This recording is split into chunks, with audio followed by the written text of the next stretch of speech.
You're listening to Brainwork Framework, a business and marketing podcast brought to you by focus-biz.com. Hi, everyone. Thanks for joining us on this episode.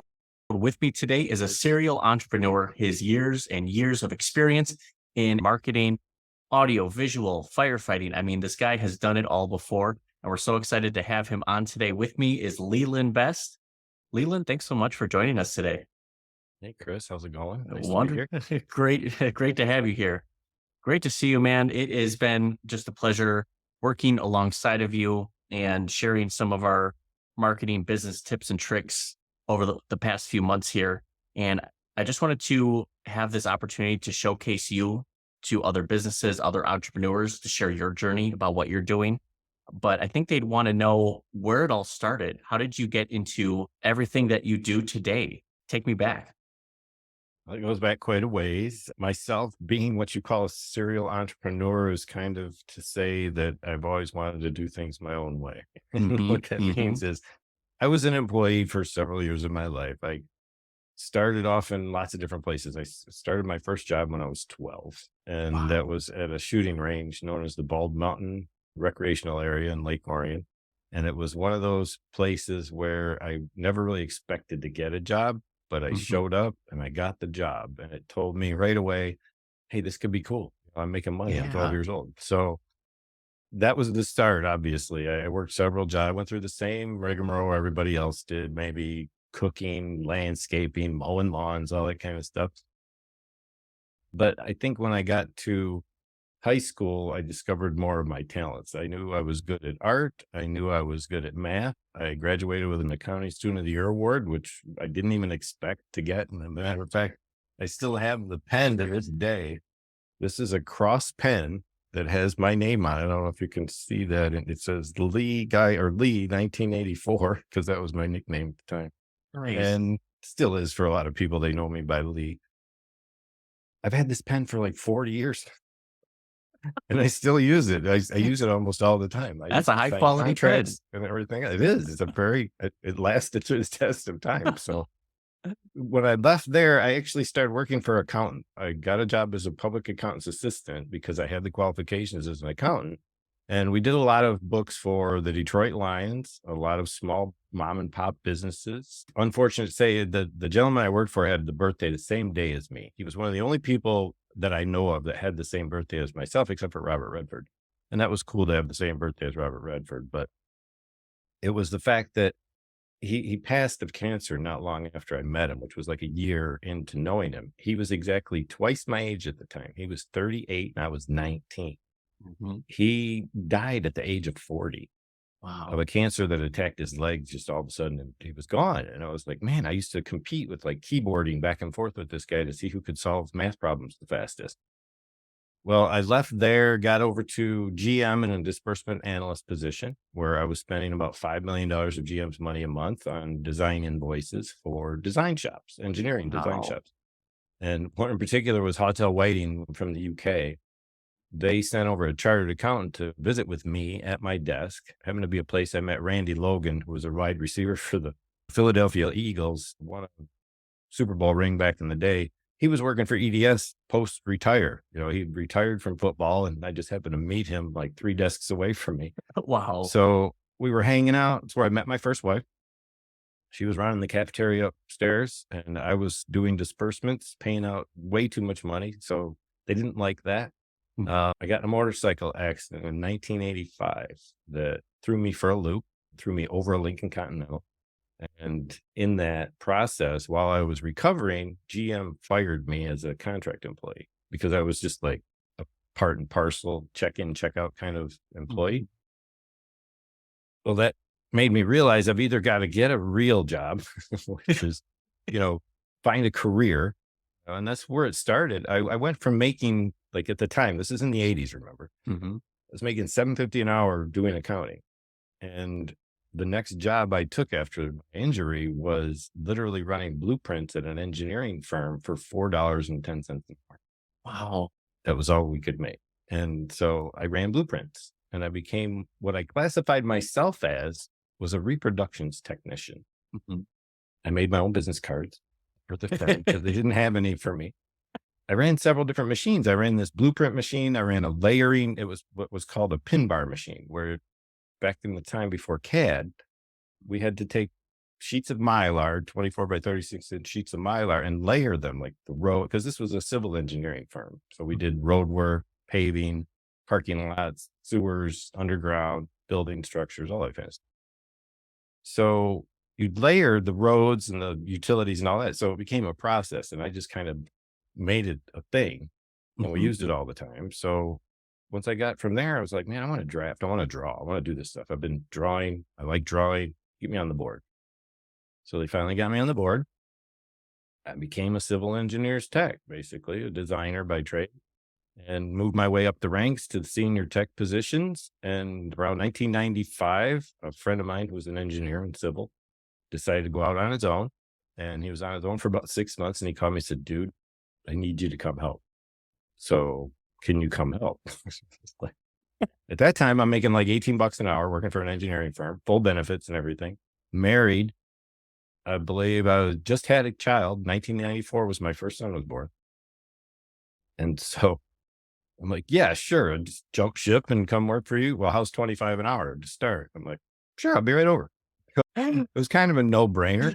What do you do from there? Yeah. I think what it showed me was that there were other routes, but then I had to get serious. Now I had to open a company. I had to come up with a business name. At that time, it was Draftall Inc. Mhm. And it was actually Draftall, INK, period. But they wouldn't let me Nice. brand it that way by Oh, law.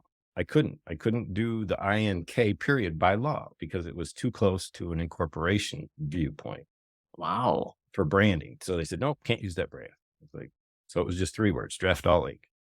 That brand got on a lot of documents. I did a lot of engineering for some Fortune 500 companies here in Michigan, like Bautel Whiting, Giffords Webster, several solo engineers, along with the likes of Ameritech, AT&T, and Spectrum, Brent, a few others, because I did a lot of cell tower work at the time.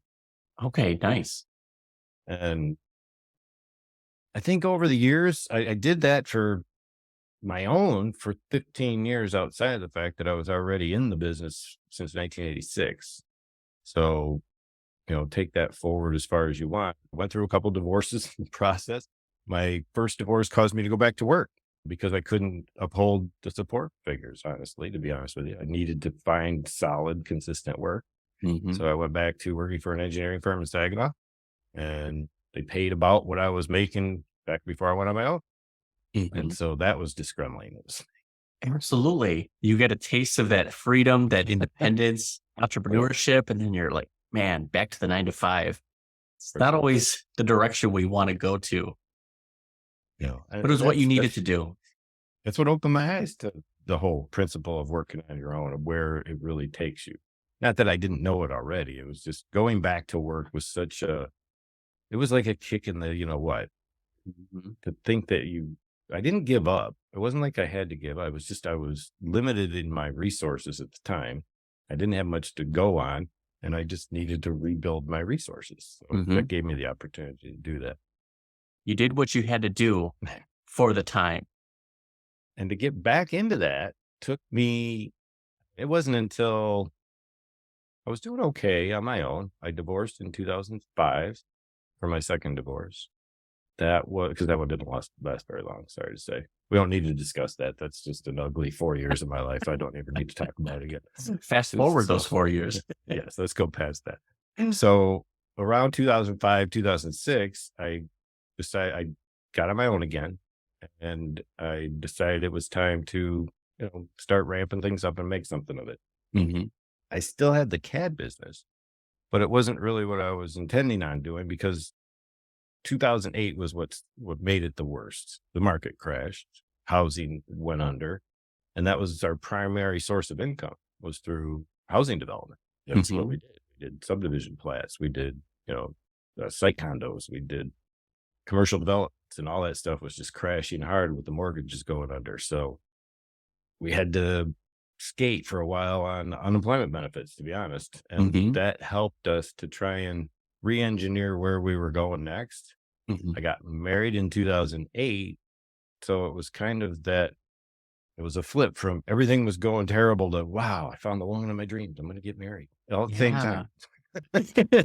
Just the highs and lows.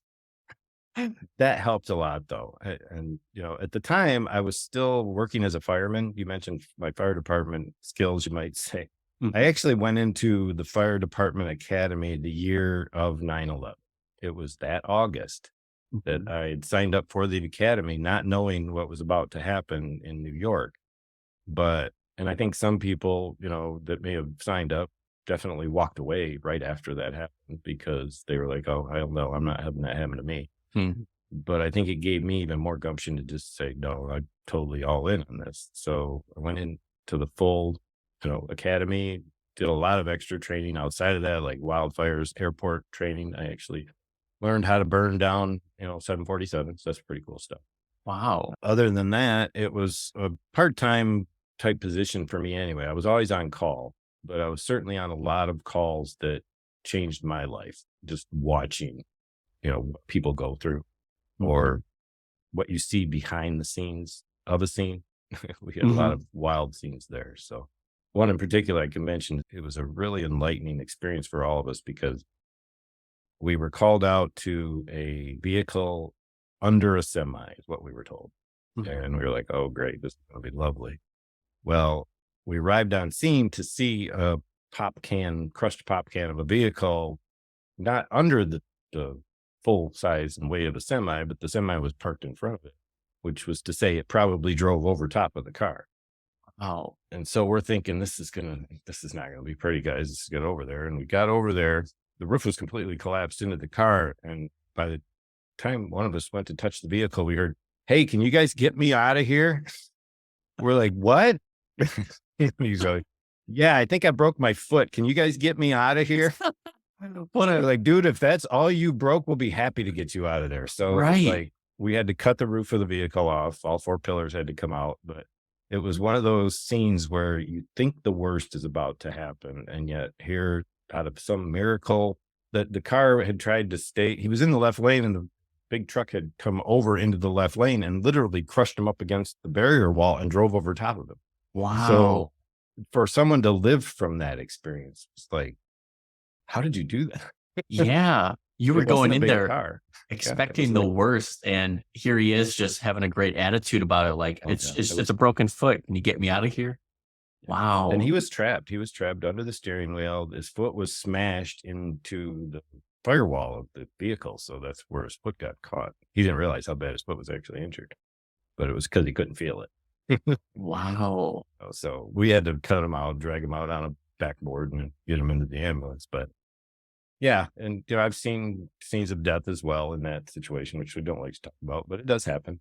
And, if you're ever considering the fire department, it's definitely something to consider if you have the constitution and the will to see that type of stuff in your life. I know guys that just walk right by it, don't think twice about it.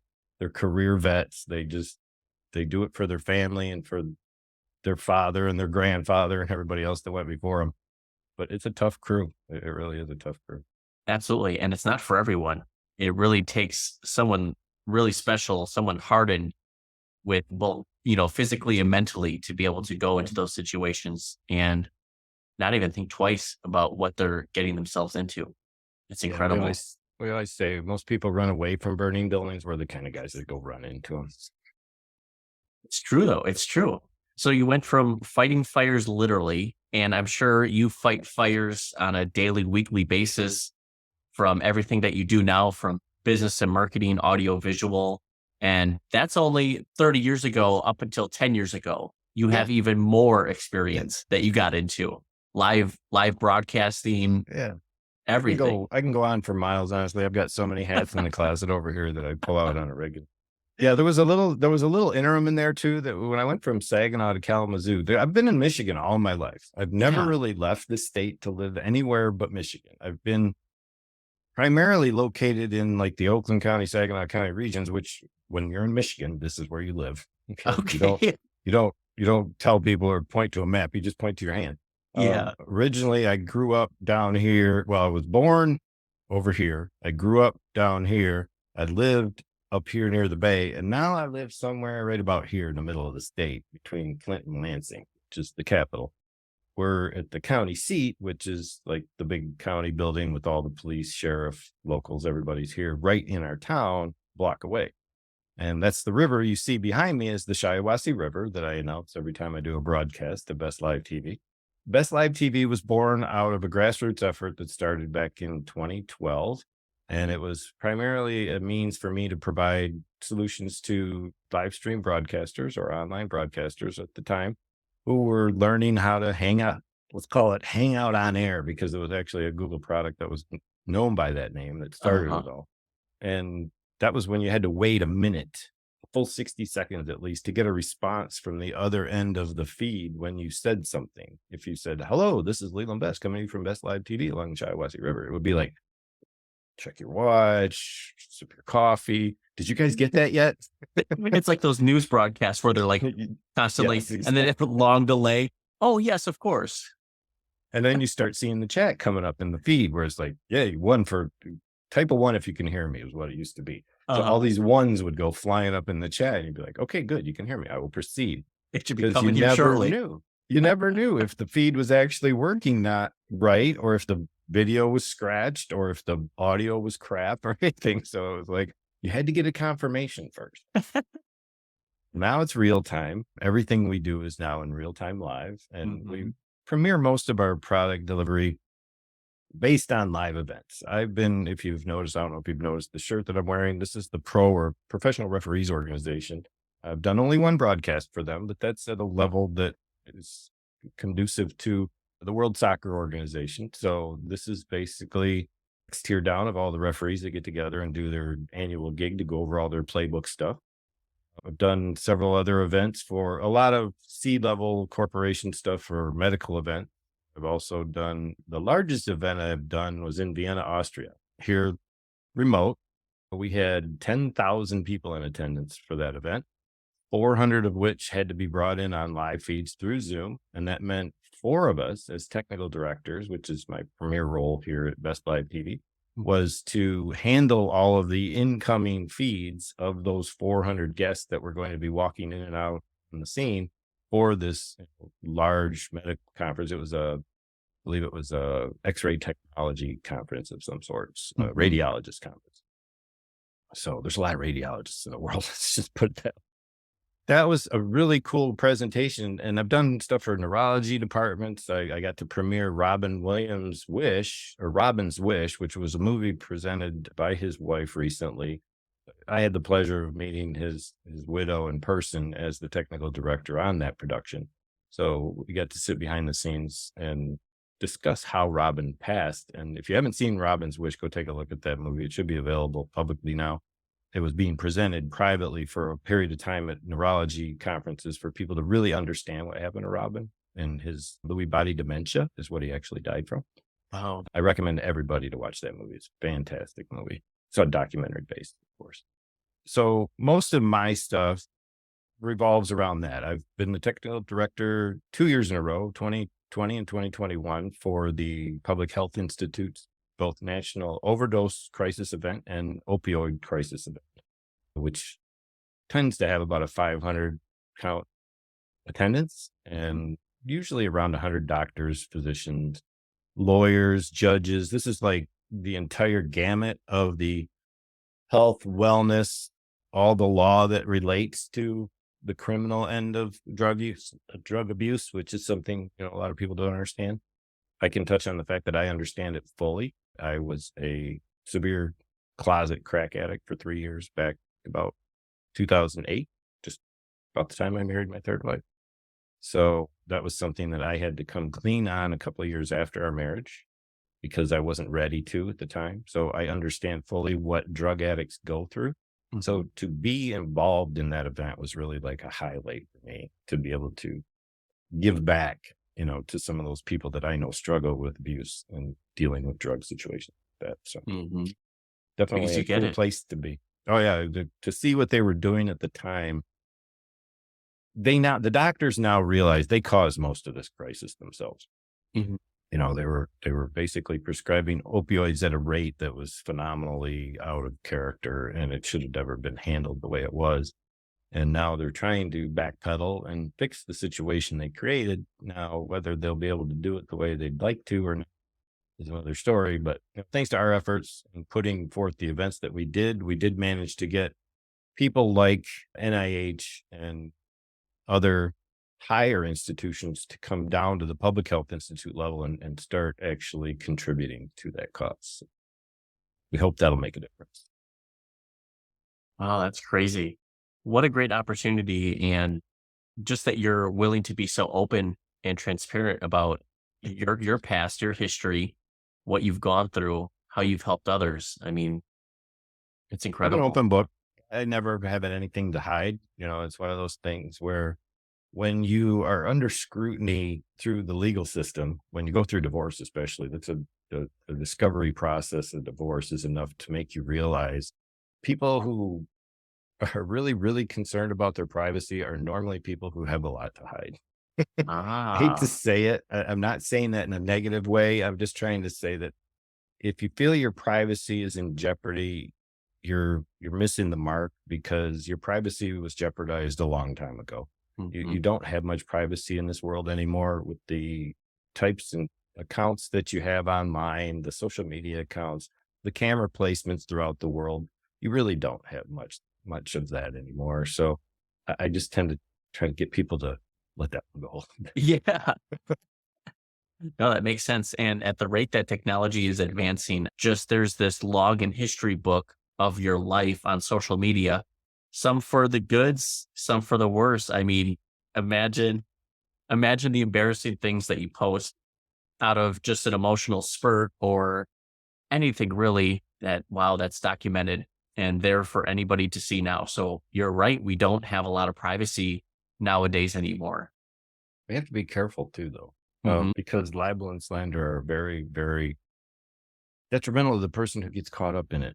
And what I mean by that is the person who may inadvertently or accidentally post something that they felt was appropriate to their own cause and not realize that it may not have been a true fact. And if they post something derogatory about someone or their brand in that effect, and it's not true, that's a big lawsuit. That is a huge and hefty lawsuit. And we try to warn people about that all the time because what we do is very, constrained by copyright restrictions and other things like music, background music, product placements. You can't just go live anytime you want and have a Coke can sitting on the shelf behind you or any of that. And a Yeah. lot of people don't think about that stuff.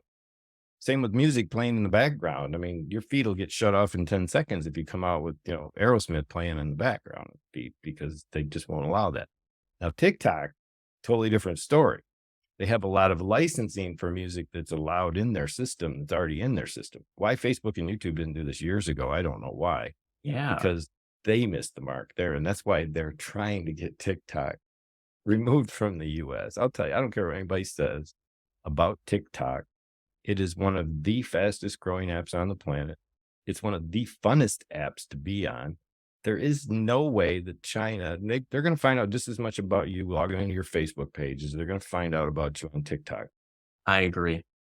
It's what you give them. How much are you going to give them in your feed? If you Yes. tell them your account number for your bank, sure, they're going to use it. Don't tell them your account number. Uh-huh. Yeah, the hypocrisy around, okay, it's not cool because TikTok is doing it, but really every day, YouTube, Google, Facebook, they're all doing the same exact thing, the data mining, the manipulative news feeds. I mean, everything that they're blaming TikTok for, they're doing themselves. But I feel like they're trying to take down TikTok because it is competition to them. And I feel like there's less censorship on TikTok as well.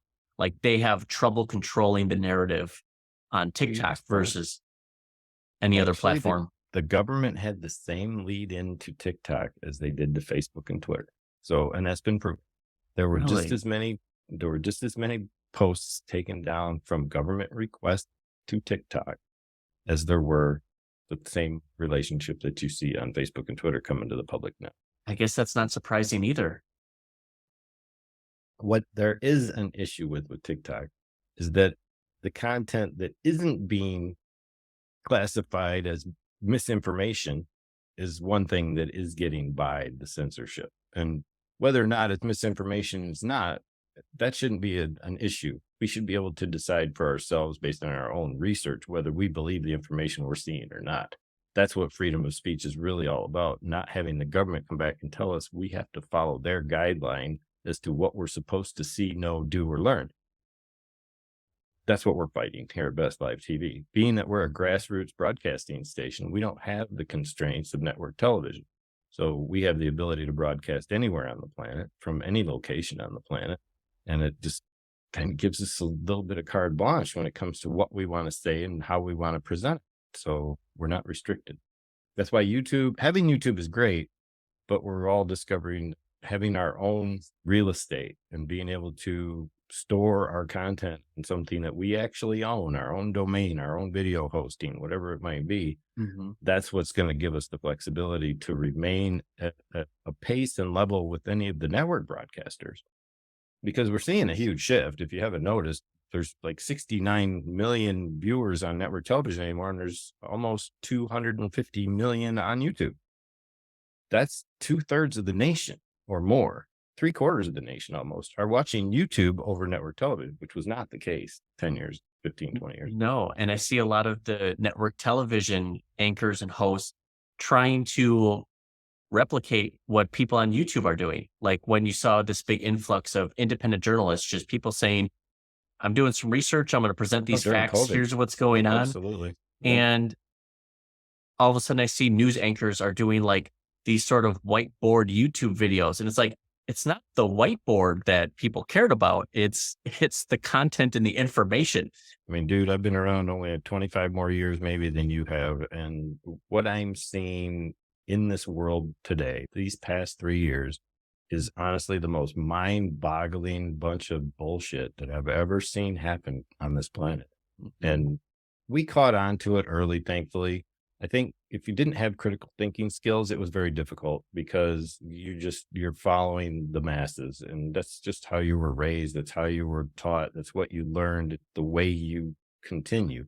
You can't help that with people, but thankfully I asked a lot of questions when I was young. I had people telling me, no, that's not right. No, this isn't right. No, this is wrong or whatever. And I mean that with regards to smart, wise men and women before me that said, no, you got to watch out for this. You got to watch out for this. They told me what flags to look for. And when I started to see those flags, it was like, whoa, we've got a problem here. And so we started to really lock down on the information that was coming from abroad, because I have connections all across I have connections in Southeast Asia, Pakistan, India, China, Sweden, Jerusalem, you name it. They're all over. So for me, it was a lot different situation than for most when COVID hit. We were able to kind of gather all the information into one place and say, okay, let's weigh this and see where we're really at. And that's where we found that the narrative was not correct. It was way off. It was so far off.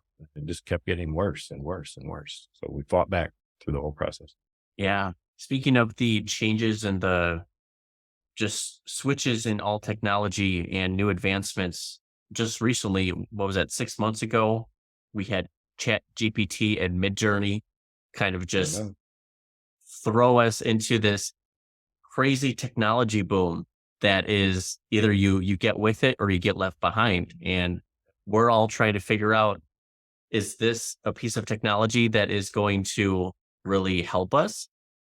Because it can, or are we all sort of fearful for our jobs and our creative outlets of what we're doing? I think anything new when it comes to technology is always a sandbox for people at first, because there's a huge learning curve in some things and others there's not. I don't think Chat GPT had a very large learning curve at first, which was a good thing for a lot of people. But there's also a much larger learning curve to it as well that people don't see, because you have to get into the prompt engineering and stuff to be able to do that. But yeah, we're definitely all in on AI. We're looking at it from a perspective of as enhanced assistance. We're not looking at it as means to replace people per se, though it could in some cases. I mean, obviously, Mhm. if you're paying somebody $8 an hour to do clerical filing in a file cabinet, you could definitely get rid of that position. That's certainly a capability of an AI bot to take care of, because as long as everything's transferred into electronic format, it can handle it. Take out physical aspects of having employees, then yes, you can replace them with AI counterparts, but you can't replace people with a bunch of eyes and or ones and zeros, let's say. Yep. It just doesn't work. It's because we have personalities, we have our own traits, that those are the things we bring to the table that make business worth doing, really, when it comes down to it. Yep. Because if all we're doing all day long is selling bots to other bots, then what's the sense in selling? We'll just let the bots do all the work. Right. We Absolutely. don't even need to be there. So I don't see that being the disruptor here. I think the disruptor is really, are you going to incorporate AI into your business model? Because if you don't, you will fall behind. You Mhm. will be one of those businesses that doesn't have the upper hand because their content is generated literally grammatically perfect every Mhm. time it's generated, though it may not always be factually correct if not done properly. You do have to watch some of both the bias and just the inability sometimes for a language learning model to come up with an answer based on what it has to work with. Mhm. So, it can't always come up with the perfect answer, but can it Not yet. shortcut? Yeah, it could very well I suit, think it'll but get refined over time, just as all tools and yeah, technology exactly. do, you know? And that's where we're at. We're at a point where everyone's experimenting. Everybody's trying to figure out what it is that this thing is capable of. And they're going leaps and bounds every day with what it can do. And they have found out, obviously, what it shouldn't be doing. There's already people filing lawsuits against the way it was constructed, whether it was copyright protection, infringement, all this other stuff. You took my stuff and you put it in your bot and you're telling everybody about it, kind of thing. Well, again, you signed up for the internet. That was your first mistake. Mhm. But anyway, it all comes down to, where does it go from here?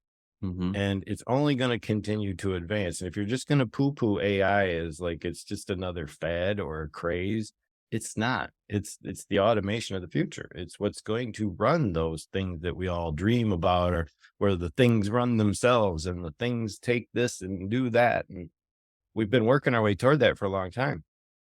And now we have a model, a language model that can do a good part of it. There's still a lot of construction that has to be done. And at Mhm. some point, that's going to be alleviated as well. It's just where it'll be there's already no code builders out there for this stuff. But it's, I think, going to come to the point where you could literally just talk the thing into existence, and say, I need a chat bot that can do this, this, this, this, and this. And there's your chat bot. It's done, ready to go. That piece of technology absolutely blows my mind, that you can speak or write something to a robot, to a program, and it will take those actions for you. Are you kidding me? But it's incredible to see what it can do. Well, we talked about replacing employees. Mm. Okay. If in my system for my business, I run it's basically an advanced voice recording system, so that if somebody calls, I'd press 1 or 2 to get to here or there and what have you. Well, normally you would have an operator sitting at a desk in the front of your office saying, hello, this is such and such, Best Live TV. Who would you like to talk to? Mhm. Well, thanks to automations and AI, I have a system that does all of the call transferring, answering, all that for me. But then you think, well, who's talking on the phone to these people? Well, at first it was a text to speech thing, and it still is, Mm. but text to speech used to be pretty messy. It used to be hello, thank you for coming to Best Live TV. Hope you had a good day. Ha ha ha, Very kind of thing. robotic. That's Yes. what you got. Now these MFers breathe. They breathe on the phone with you. It's like, yeah, welcome to the Best Live TV. How can we help you today? If you would like to press 1, press 1. If you'd like to press 2, press 2. It's These people sound like real people. Yes, it is absolutely crazy. And you can even train a robot to speak in your tonality. How you speak, yes, the way Yes. your vernacular, yes, exactly. You That's train it to understand your writing style and everything else as well. And I just did this morning. I took my entire IVR system because I had rebranded. I had all of my previous brand name and all of my recordings. So if you call my IVR system now, it's up to date. I literally spent about an hour and a half, maybe 2 hours tops, probably an hour and a half, just re-recording at least a dozen IVR subroutines within the system where they were human generated voices generated by AI. All I had to do was Wow. type the text. Wow. What a time saver that can be. And I agree with something that you mentioned before, that within business, there is still always going to be that human element Oh, for us as people, as human beings, to connect with each other on that level. But what can we make, just as computers and software have unlocked our potential? How can we allow AI and automation to do something similar for us without making us feel like we're useless or we're dumb? Just in the same way the internet came out, did it make us smarter because we have access to all this information now and we can utilize it? Or because we don't need to know it, that we just think like someone else knows it, that's fine, don't worry about it. But that's just the way of technology. I'm having the same response I had because I can go back to that time when the internet first existed. I Yeah, hate to say it, yeah. but I'm kind of feeling the same way I did then. It was like this awe and shock and awe and inspiring type of thing that was going on in the world. All we saw was this Google prompt. It was like, fuck is that? Yeah. I don't know what that is. What do we do with it? We just type stuff and stuff shows up. Okay, sure. We'll type something and see what happens, And of Uh-huh. course, the first thing is, do you fart? And all that stuff. You just Uh-huh. ask it stupid questions to see what it does. And so same thing with AI now. We're just asking it stupid questions to see how it responds and what it does. And, I think the biggest fear people have is they don't know what it's capable of. Mhm. And they keep being fear-mongered by a lot of what's going on. And I don't blame the people who designed it for doing that, really, Mhm. because there should be warning labels all over this shit. There really Mhm. should. Comes down to the fact that what if you give it too much power? What if you give it too much control? What if you allow it to handle things that it really shouldn't be handling?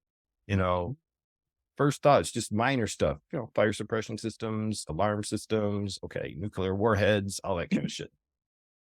Even banking, when you think about it, the Yeah. banking industry has been run by Aladdin for 20 years. That is the AI monster elephant in the room. Okay. It's Mhm. always been there. We don't think about it because all we think about are bank branches and bank names, Mhm. but everything is run by a monstrous AI construction. That's all it is. That's doing Mhm. all the trading, all the moving of money around the planet, because no individual can do that mechanically. Not at that And pace, no you way. just can't. It has to be done by computers. So they developed an AI years ago that was capable of doing it. And now that technology obviously is finally trickling down to the little guys like us, Mhm. though through other sources, thanks to innovators and open source. If it weren't for that alone, we'd all be locked into OpenAI or Microsoft or whoever else Google takes, first step. Mhm. We've already seen all the duplications that have been done by Facebook. We got threads coming out now. It's just a Uh-huh. duplication of Twitter. It's nothing. It's not a new thing. Mhm. It's just another old thing. So everybody jumped on the bandwagon. Now they realize they can't get rid of threads without deleting their Instagram accounts. They can't. Yeah, yeah. One small thing in the fine print changes Yeah. everything. And in addition, Meta is really promoting themselves as, oh, we were the fastest growing and we got the fastest to 100 million. It's like, well, people can't leave. If you're like, hey, come to this music venue and everyone came inside and you couldn't get out, you're like, look, we have the largest crowd attendance ever. It's like, but how did you It's a achieve good that? analogy. I like that. Come to this concert, hang out with it. Sorry, you can't go home. You can't We're going to leave. run out of beer in a few weeks, but I don't want to go to that concert. No, no way. Absolutely. But you're right. Just the way that technology evolves, it's up to us to decide, all right, how can we benefit from this? What are the limitations? What are the concerns that we should be worried about going into this? And make sure that we have this right balance of power, that we're not giving it too much information. And again, just use it to our benefit, make our lives better and easier. I think it's a little too late for giving it too much information because I'm pretty sure all the big corporations have scraped the planet of everything they can possibly get their hands on and bored into it. But I can't say for sure. All Mhm. I know is we have to stop burying the tech and using it to our advantage, because we've been given a big set of keys here. This is not like, again, a lot of people are comparing to the first day the internet took off, and it's a good comparison. It's not really the same, but it's very much in line with the principle behind it. So yeah, just use it. And there's so many tools out there that are available for free that people don't have to pay for, that can get started and just play with it. You just go open a ChatGPT account on OpenAI and start typing. That's all you got to do. And come watch us. We're trying to show people how to do it every day. And where can people find you to watch that and learn more about you and what you're doing? Well, we run a company known as Best Studios, LLC. If you call me on my line at 888-365-7060, that's the name you're going to hear, which is the umbrella for a couple of my other companies as well, Best Live TV being one of those. So if you want to get in touch with us and talk AI or video production or our Smile TV program, you can reach out to us at mail@bestlivetv. That is wonderful. Do you mind sharing a little bit about the Smile TV program and how it can help business owners and entrepreneurs? Sure. We've managed through the years to establish a process when it comes to creating content for those who might need to develop content for their social media ventures. And that is through a simple interview process, which is what Smile TV represents. It's a large acronym for strategic marketing interviews that engage through transcribed video. And in doing that, we sit down with the customer for an hour at a time, sometimes two in a month. And that allows us to create at least an hour or two worth of content that we then break down into long form, short form, text-based content as well. And some memes, some audio, what we call audiograms, which are kind of like just audio and some waveform animations on top of that, so that the message gets delivered with some text on the screen and this little pattern of waves to show the person talking. But yeah, we basically create a package of creatives. We're not here to be your social media managers. We work hand in hand with those if you have one already. And if you don't have one, we can certainly point you in the right direction. We're just here to develop good quality content through the means similar to what you're doing here with a Zoom interview with me. We allow people to come in, bring their branded equipment, prepare an entire suite. Or if they want to do a show, we also produce pretty much network quality television shows for people that want to get their word out. Wow, that's incredible. And I feel like that's such an in-demand service for a lot of entrepreneurs and business owners to build the like, know, and trust around themselves or their brand. Because a lot of people are trying to get out there as an authority figure. They want to showcase their knowledge, showcase their brand. But a lot of them either don't have the time or they're not sure what's the best strategy for me to get out there. But what I like about your program is you condense it down into what's the bare minimum that we need to do is this hour-long video interview that gets chopped up into multiple pieces of content. You can create an entire monthly strategy of content around this. But again, it highlights the entrepreneur, the business, the brand, and builds that like, know, and trust, positions you as an authority leader, which I think is fantastic. Yeah, and you can kind of experience that just by listening to this interview. We've covered a lot of various topics in this discussion, and each of those little segments and pieces can be taken apart, put somewhere else. I've got like 30 YouTube short ideas and TikToks that I can create just from this. Literally just. Absolutely. It's fantastic. Well, we're almost nearing the end of our show here, Leland. Is there anything else that you'd like to share with the viewers or listeners out there? Wow. Open-ended discussion. These are always the tricky parts of the interview, aren't they? No, honestly, I mean, at Best Live TV, I've been doing a series of broadcasts on Wednesday at noon Eastern over at Leland Best Live, which is where I typically broadcast my interview show.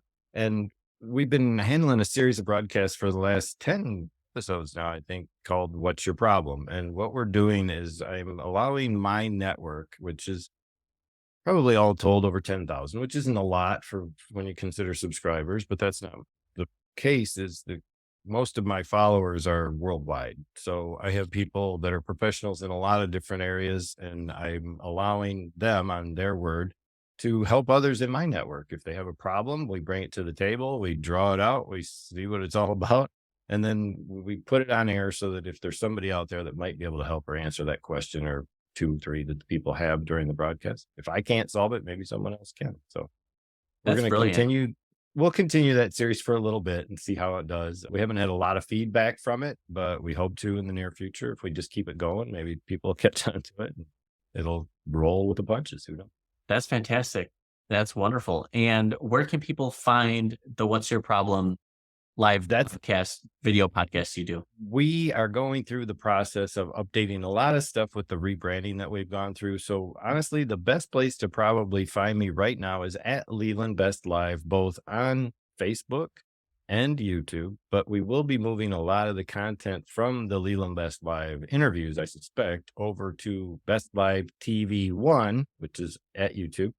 We couldn't get the Best Live TV signal. Somebody grabbed that.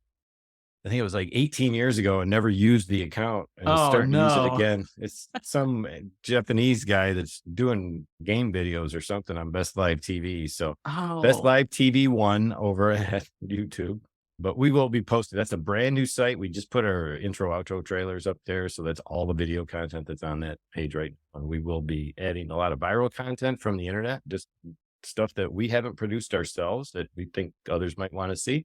And some of our own stuff as well, teaching people how to live stream across the internet.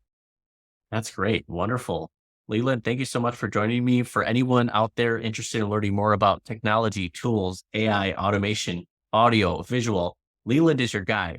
Find him on Facebook, on YouTube. We'll make sure to have you on when we find some more leaps and bounds in more technology, and we can highlight and talk more about that. Leland, thank you again for joining me. I appreciate it. Thanks so much for being here. My pleasure, dude. Anytime. Thanks so much. See you on the other side, I'm sure, because we've got to have something to do. Let's get to work. All right. You have a good one, dude. You as well. For having me. Thank you.